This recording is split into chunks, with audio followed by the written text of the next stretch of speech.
રહ્યા છો મોટી સંખ્યામાં આજે ગાંધીનગર પ્રસ્થાન કર્યું છે ખેડૂતોએ, ત્યારે અમરાભાઈ જે ખેડૂતોના આગેવાન છે, થોડા સમય અગાઉ એમની ઉપર જ્યારે હુમલો થયો હતો ત્યારબાદ ખેડૂતો ઉગ્ર બન્યા હતા અને આપ જે પ્રકારના દ્રશ્યો જોઈ રહ્યા છો અહીંયા આજે ખેડૂતોની આ મહારેલી ગાંધીનગર સુધી જવાની છે.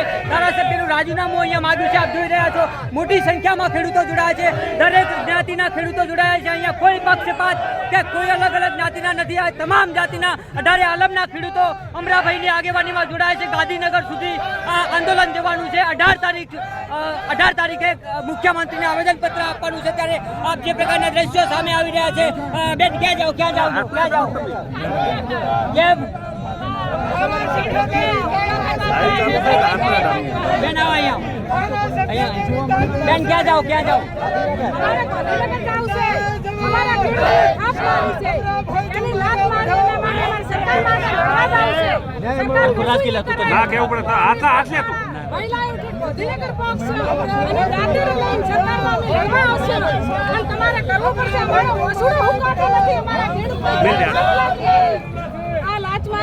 શું થશે એ સરકારને ઓગળવું પડશે. પછી હવે ખમાતા નથી અમારા જે પ્રકારે દ્રશ્યો સામે જોઈ રહ્યા છો, હજારો ખેડૂતો રેલીમાં જોડાયા છે. ગાંધીનગર સુધી આ પ્રસ્થાન થયું છે અને જે પ્રકારના દ્રશ્યો સામે આવી રહ્યા છે, હાલમાં જે દ્રશ્યો સામે આવ્યા છે એ ખેડૂતોનો આક્રોશ છે. 18 આલમના ખેડૂતો જે રીતે જોડાયા છે, શું કહેશો? શું નામ છે આપનું? રાજુભાઈ કરપડા. હું સુરેન્દ્રનગરથી આવું છું. મોટી સંખ્યામાં સુરેન્દ્રનગર અને સૌરાષ્ટ્રમાંથી ખેડૂતો અહીંયા ઉત્તર ગુજરાતમાં આજે અમરાભાઈના સમર્થનમાં આવ્યા છે. જ્યારે ગુજરાતની અંદર ખેડૂતોની મોટી સંખ્યા હોવા છતાંય ખેડૂતો પર અત્યાચાર થતો હોય તો બીજો સમાજ સુરક્ષિત નથી. અહીંયા આજે દિયોદરથી ગાંધીનગર સુધીની ખેડૂતોની જે ન્યાય યાત્રા છે, સમગ્ર ગુજરાતની અંદર એના પડઘા પડ્યા છે. ખેડૂતો આજે અમરાભાઈની સાથે છે. આવનાર સમયમાં જેવડી પણ લડાઈ લડવાની થશે, આ તાનાશાહી સરકાર સામે ખેડૂતો તાકાતથી લડશે.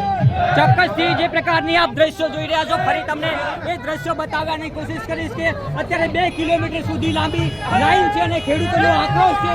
જે પ્રકારના દ્રશ્યો સામે આવી રહ્યા છે કે જે રીતે ખેડૂત આગેવાન ઉપર હુમલો થયો અને ત્યારબાદ જે આ સમગ્ર ખેડૂત જે સમાજ છે, ખેડૂત સમાજ, એમાં 18 આલમ આવી ગઈ, તેમાં રોષ ફાટી નીકળ્યો હતો. ત્યારબાદ નાયબ કલેક્ટર કચેરી ખાતે આવેદનપત્ર આપ્યું હતું અને ત્યારબાદ આજે ગાંધીનગર ખાતે પ્રસ્થાન કર્યું છે. 8 દિવસે ગાંધીનગર પહોંચવાનું છે.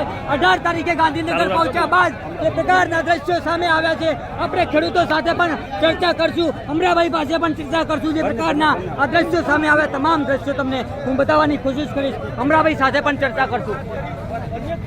અમરાભાઈ, શું કહેશો? ખેડૂતોનો આક્રોશ છે, 18 આલમ જોડાય છે.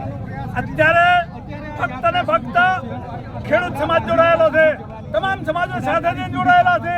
કોઈ પણ ભગે અમે આનો રિઝલ્ટ લીધા વગર તપાના નથી. એટલે સરકારશ્રીને કહેવા માંગીએ છીએ કે અમારા નેતા કેસાજી છે, એમનું તાત્કાલિક રાજીનામું લઈ લે, એમ જ ભલાઈ છે.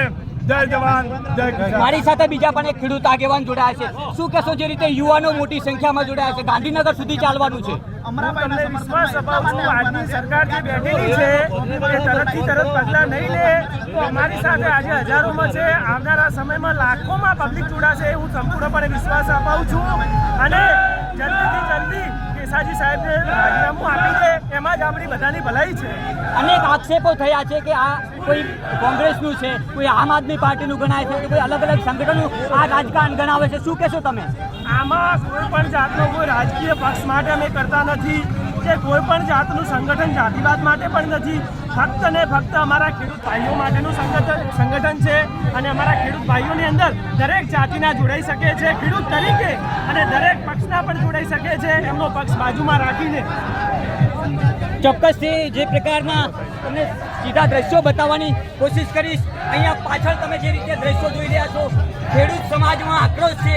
જે રીતે ખેડૂત આગેવાન અમરાભાઈ ઉપર હિચકારો હુમલો થયો, એ પણ ખેડૂતોના કાર્યક્રમમાં, અને ત્યારબાદ સમગ્ર બનાસકાંઠા જિલ્લામાં આ વાત પહોંચી અને તમામ જાતના 18 આલમના જે ખેડૂતો છે, એ ખેડૂતો સાથે જોડાયેલા જે વ્યક્તિઓ છે, તમામમાં રોષ ફાટી નીકળ્યો હતો. અને આ રોષ હવે ધીમે ધીમે ગુજરાત આખું ગમરોળી રહ્યો છે. 18 તારીખે જ્યારે આ આંદોલન ગાંધીનગર પહોંચશે, તેની પહેલા આ ખેડૂતોની જે માંગણી છે, એ માંગણી સ્વીકારવામાં આવે તેવી સરકાર પાસે ખેડૂતો રજૂઆત કરી રહ્યા છે.